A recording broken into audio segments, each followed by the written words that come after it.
Hello friends, welcome to આપનું રસોડું।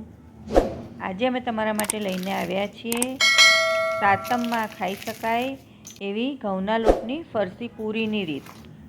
આ પૂરી 15થી 20 દિવસ સુધી બગડતી નથી।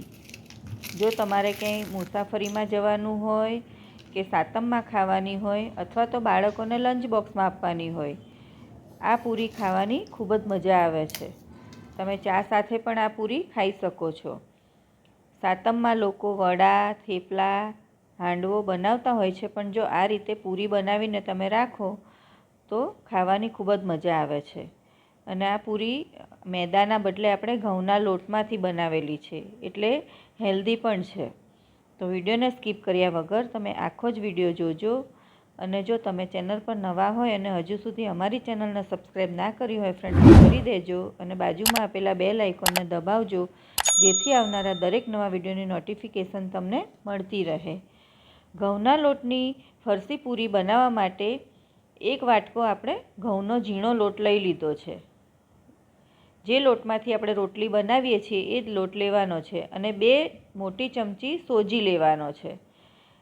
1 ચમચીથી ઓછું જીરું અને તેના કરતાં થોડું ઓછા અજમો લેવાનો છે। સૌ પ્રથમ આપણે અજમો અને જીરું મિક્સરમાં અધકચરું ક્રશ કરી લઈશું। તમે ખાંડણીમાં પણ ખાંડી શકો છો અને મિક્સરમાં પણ અધકચરું કરી શકો છો। ત્યારબાદ ઘઉંના લોટને ચાળી અને તેમાં સોજી ઉમેરી દઈશું। સ્વાદ અનુસાર મીઠું, જો તમારે સોજી ના નાખવો હોય તો સ્કીપ કરવાનો।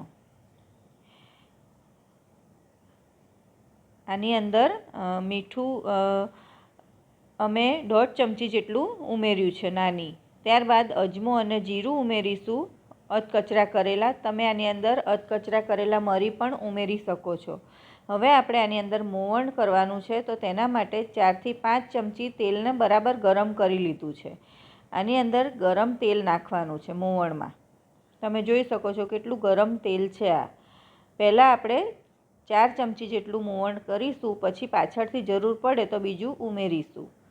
હવે આવી રીતે લોટને ઉમેરતા જઈ સાઈડમાંથી અને બરાબર મિક્સ કરી લઈશું, કેમ કે તેલ ગરમ છે એટલા માટે। આ રીતે થોડો થોડો લોટ મિક્સ કરતા જઈ અને બરાબર મસળી લેવાનો છે, એટલે સરસ બધા જ લોટમાં મોવણ લાગી જાય અને મીઠું, જીરું, અજમો બધું સરસ મિક્સ થઈ જાય।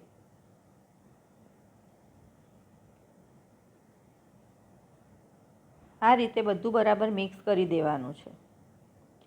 મેંદાના લોટની ફરસી પૂરી કરતાં પણ આ ઘઉંના લોટની ફરસી પૂરી ટેસ્ટી લાગે છે અને હેલ્ધી પણ એટલી જ છે। તો જો તમે ક્યારેય સાતમમાં ફરસી પૂરી ના બનાવી હોય તો આ રાંધણછટમાં એકવાર ચોક્કસથી ટ્રાય કરજો। આ રીતનું આપણે ચેક કરવાનું છે, મુઠ્ઠી પડતું મોવણ આપણે લેવાનું છે। આની અંદર થોડું મોવણ ઓછું લાગે છે તો ફરીથી 1 ચમચી જેટલું હું તેલ ઉમેરીશ અને બરાબર મિક્સ કરી લઈશ।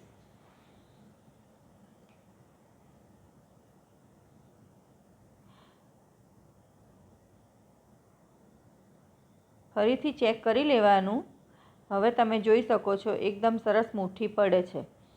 તો હવે આપણે તેમાં ગરમ પાણી લેવાનું છે, એટલે કે હૂંફાળું। આપણે આ રીતે આંગળી બોળીએ અને થોડું ગરમ લાગે એવું પાણી લેવાનું છે। અહીં અમે અડધો કપ પાણી લીધું છે અત્યારે। થોડું થોડું પાણી નાખતા જઈ અને કઠણ લોટ બાંધવાનો છે। લોટ ઢીલો ના થઈ જાય તેનું ખાસ ધ્યાન રાખવાનું છે, એટલે થોડું થોડું પાણી નાખતા જઈ અને લોટ બાંધવાનો છે।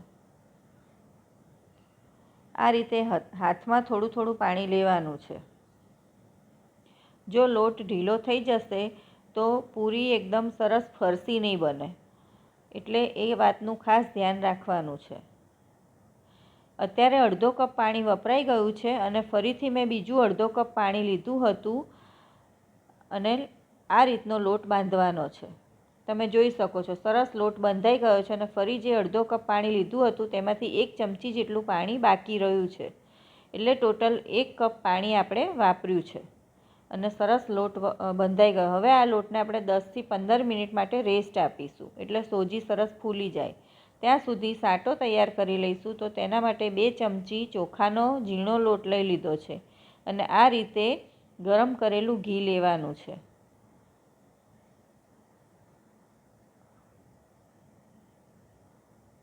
ઘી ગરમ કરેલું જ લેવાનું છે, થીજેલું ઘી નથી લેવાનું આમાં. અને આવી રીતે સાટો તૈયાર કરી લેવાનો છે. તમે ચોખાના લોટની જગ્યાએ મેંદો પણ લઈ શકો છો.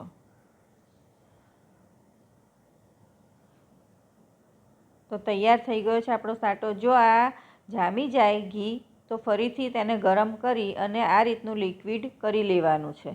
લોટ પણ સરસ સેટ થઈ ગયો છે. તો હવે આપણે તેમાંથી લુવા પાડીશું. એકવાર બરાબર મસળી લેવાનો આવી રીતે. ત્યારબાદ લોટમાંથી એક સરખા ભાગ કરી લેવાના છે અને થોડો થોડો લોટ લઈ અને તેના લુવા પાડીશું આપણે. એક ભાગ લઈ અને પાટલી ઉપર થોડો મસળી લેવાનો અને પછી આપણે લુવા પાડવાના છે આ રીતે.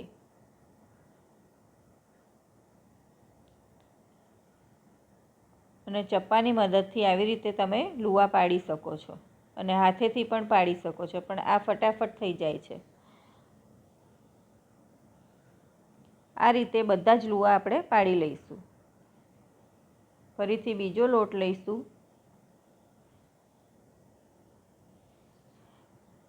સાતમ આઠમમાં ઘણા લોકો ફરવા જતા હોય છે, તો મુસાફરીમાં પણ તમે આ પૂરી લઈ જઈ શકો છો. આ બિલકુલ બગડતી નથી. અને જો આ સાતમમાં ભેળ બનાવતા હોય તો ભેળમાં પણ તમે આ પૂરીનો ઉપયોગ કરી શકો છો.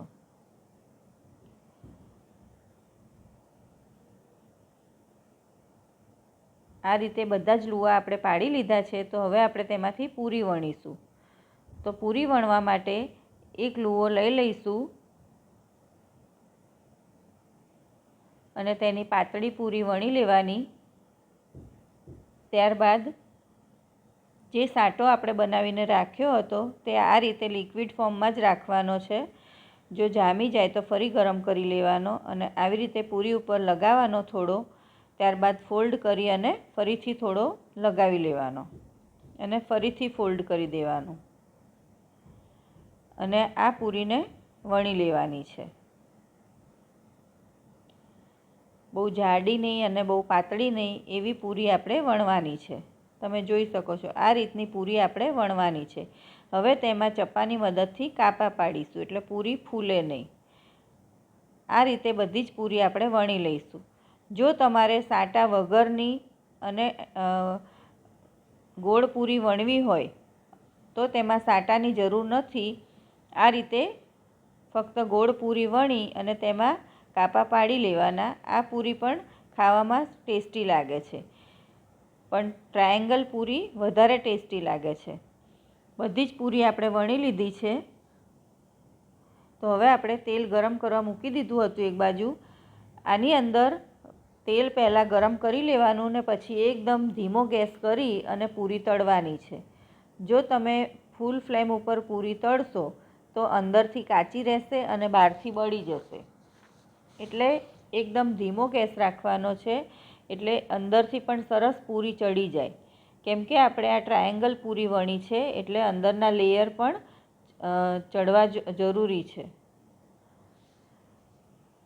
આ રીતે ફેરવી અને બધી બાજુથી સરસ ગોલ્ડન થાય ત્યાં સુધી આપણે પૂરીને તળાવવા દેવાની છે. બહુ જ ઠંડુ તેલ થઈ જાય તો મીડિયમ ગેસ તમારે કરવાનો અને લો ગેસ કરવાનો. લો ટુ મીડિયમ ફ્લેમ ઉપર જ પૂરી તળવાની છે, ફૂલ ફ્લેમ નથી કરવાની. તમે જોઈ શકો છો કેટલી સરસ પૂરી આપણી તળાઈ છે. આવી રીતે બધી જ પૂરી તળી લેવાની છે. આ રીતનો કલર આવવો જોઈએ પૂરીનો. હવે આપણે પૂરી કાઢી લઈશું. સરસ રીતે તળાઈ ગઈ છે. બાળકોને વડા ઢેબરા એવું ઓછું ભાવતું હોય છે, તો આ રીતના નાસ્તા તમે કોરા બનાવીને રાખો તો બાળકોને તમે આપી શકો છો. એ જ રીતે બીજી પૂરી પણ તળી લઈશું. આના પહેલાં પણ અમે ઢેબરાની રીત આપેલી છે. મકાઈના મેથી અને બાજરીના વડા, ઘારવડા, જાડી સેવ, ઝીણી સેવ, ગેસ, એ બધાની રેસીપી અમે મૂકેલી છે. તો તેની લિંક પણ હું ડિસ્ક્રિપ્શન બોક્સમાં મૂકી દઈશ. તમે જોઈ શકો છો બધી જ પૂરી આપણી સરસ તળાઈ ગઈ છે અને જોઈને જ તમને ખબર પડતી હશે કે આ કેટલી સરસ પૂરી બની છે આપણી. બહાર કરતાં પણ એકદમ સરસ ટેસ્ટી લાગે છે આ પૂરી. અને માર્કેટમાં તમે લેવા જાઓ તો મોંઘી પણ મળતી હોય છે અને ભેળસેળવાળું હોય છે. અને ઘરે તમે બનાવો તો આ રીતે એકદમ ચોખ્ખી અને ટેસ્ટી પૂરી તૈયાર થાય છે.